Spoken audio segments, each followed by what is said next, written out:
নির্বাচনী রোডম্যাপের বিষয়ে সরকারের পক্ষ থেকে কোনো সুনির্দিষ্ট দিক নির্দেশনা না আসলে অনতিবিলম্বে আমরা আবার রাজপথে নামবো নির্বাচনী রোডম্যাপের দাবিতে। প্রশাসন অনেক ক্ষেত্রেই কাজ করছে না, আস্থা পাচ্ছে না, কারণ যাকে তাকে ফ্যাসিবাদের দোসর বানিয়ে দিচ্ছে, যার তার বিরুদ্ধে আন্দোলন করছে, যাকে তাকে লাঞ্ছিত করছে।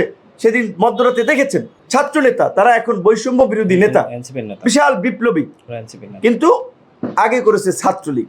এখন তারা একজন ব্যবসায়ীর বাসায় আপনার হানা দিয়েছে যে তারা তাকে গ্রেপ্তার করবে, টেনে হিচড়ে নামাবে। তুমি কে? তোমাকে কি আইন শৃঙ্খলা বাহিনীর দায়িত্ব দেওয়া হয়েছে মধ্যরাতে একজনের বাসায় গিয়ে তার আপনার টেনে হিচড়ে নামানো, তাকে গ্রেপ্তার করানো, আব্দুল হামিদকে ছেড়ে দিবে, নুসরাত ফারিয়াকে আটক করবে এবং সেইটা সমাজে নানান ধরনের একটা প্রতিক্রিয়া সৃষ্টি করবে? এগুলো দেশের জন্য ভালো না, এগুলো সুখকর কিছু হচ্ছে না। আমরা খুব উদ্বিগ্ন হচ্ছে এই কারণে যে আমরা যমুনা ইলেকট্রনিক্স ঈদে ডাবল খুশি অফার সিজন 3, যে কোনো পণ্য কিনলেই পাচ্ছেন নিশ্চিত ঈদ উপহার। এত স্যাক্রিফাইস করে লড়াই সংগ্রাম করে এই পট পরিবর্তন করলাম, কিন্তু আমরা এখন দেখতে পাচ্ছি কতিপয় ব্যক্তির জন্য, কিছু মানুষের ক্ষমতার লোভের কারণে আর একটা নৈরাজ্য দেশে তৈরি হতে যাচ্ছে। সেই কারণে আমরা প্রধান উপদেষ্টাকে বলবো, এই নৈরাজ্য থেকে দেশকে আপনি রক্ষা করুন।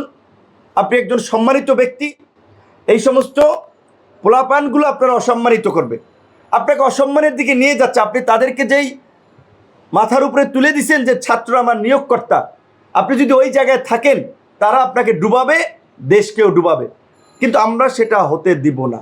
তাই আমরা পরিষ্কারভাবেই বলছি, আমরা অনতিবিলম্বে নির্বাচনের একটা সুনির্দিষ্ট রোডম্যাপ চাই এবং নির্বাচনী রোডম্যাপের বিষয়ে সরকারের পক্ষ থেকে কোনো সুনির্দিষ্ট দিক নির্দেশনা না আসলে অনতিবিলম্বে আমরা সকল রাজনৈতিক দলগুলোর সাথে আলাপ আলোচনা করে প্রয়োজনে আমরা আবার রাজপথে নামবো নির্বাচনী রোডম্যাপের দাবিতে। বিএনপির সাথে, জামাতের সাথে, এই ছাত্রদের সাথে, সবার সাথে কিন্তু আলাপ আলোচনা করে আমরা ওনাদের সাথে 2 দফায় কথা বলেছি। অত্যন্ত ভালো মানুষ, তাদের সেই ভীষণ আমরা দেখতে পাচ্ছি নির্বাচনী রোডম্যাপ নিয়ে তারা কাজ করছেন অলরেডি। সেখানে এই নির্বাচনকে পেছানোর জন্য একটা ষড়যন্ত্র করছেন, এই নির্বাচন কমিশনের সামনে কর্মসূচি পালন করছেন। আরে ভাই, তোমাদের তো নিবন্ধন হয় না, একটা অনিবন্ধিত দল তো নির্বাচন কমিশনের হিসাব নিকাশই নাই। সেখানে আপনারা দেখেছেন যে নির্বাচন কমিশনের সামনে গিয়ে তারা কর্মসূচি করছে, নির্বাচন কমিশন ঘেরাও করা হুমকি দিচ্ছে, তাদেরকে নিয়ে নানা ধরনের কথাবার্তা বলছে। তারা নিবন্ধিত হোক, তারপরে নির্বাচন কমিশনে যাবে, আর তারপরেও তো ছাত্র প্রতিনিধি হিসেবেও তো এই নির্বাচন কমিশন গঠনে তারা মতামত দিচ্ছে। তাহলে কীভাবে তারা তার পদত্যাগ চায়? এবং গতকালকে সেনা প্রধান স্পষ্ট বক্তব্য দিয়েছেন, আমরা তাকে ধন্যবাদ জানাই।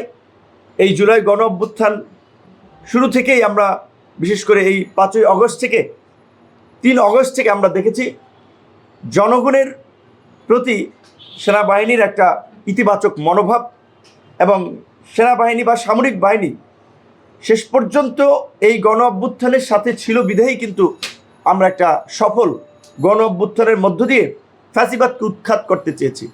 আজকে কয়েকদিন পরপরই এই তথাকথিত বুদ্ধিজীবী এবং এই অতি পণ্ডিত 2-1জন ছাত্র নেতা সেনাপ্রধানকে সরাতে হবে, ওইদিকে কর্মসূচি দিতে হবে, নানান ধরনের কথাবার্তা বলে সামরিক বাহিনী তো একটা বিশৃঙ্খলা সৃষ্টিতে তারা বেশ কয়েকবার পায়তারা করেছে। এর মধ্যে দিয়ে তারা কি করতে চায় আমরা জানতে চাই। তারা কি দেশকে আর একটা গৃহযুদ্ধের দিকে ঠেলে দিতে চায়? সামরিক বাহিনী তো এই গণ অভ্যুত্থানের সাথে ছিল। হাসিনা পালিয়ে যাওয়ার পরে এই সেনা প্রধানই তো সব রাজনৈতিক দলগুলোর সাথে আলাপ আলোচনা করে আপনার কিভাবে সংকট নিরসন করা যায় সেই উদ্যোগ নিয়েছিলেন। তাহলে কেন এখন তাকে ভিলেন বানানো হচ্ছে? কেন তাকে বিতর্কিত করা হচ্ছে? এর কারণ সুস্পষ্ট। এই তথাকথিত ছাত্র নেতা এবং তথাকথিত 2-4জন বুদ্ধিজীবী, এরা আরেকটা বিশৃঙ্খলা করতে চায় 75-এর মতো। আপনারা দেখেছেন সেই সময় পাল্টা কু, রাজনৈতিক অস্থিরতা দেশকে ওই রকমের একটা সংকটের দিকে নিয়ে যেতে চায়। তাই আমরা মনে করি জাতীয় নির্বাচনের রোডম্যাপ ঘোষণা করাটা এখন সময়ের দাবি। জাতীয় নির্বাচন যত দীর্ঘায়িত হবে, সংকট তত বাড়বে।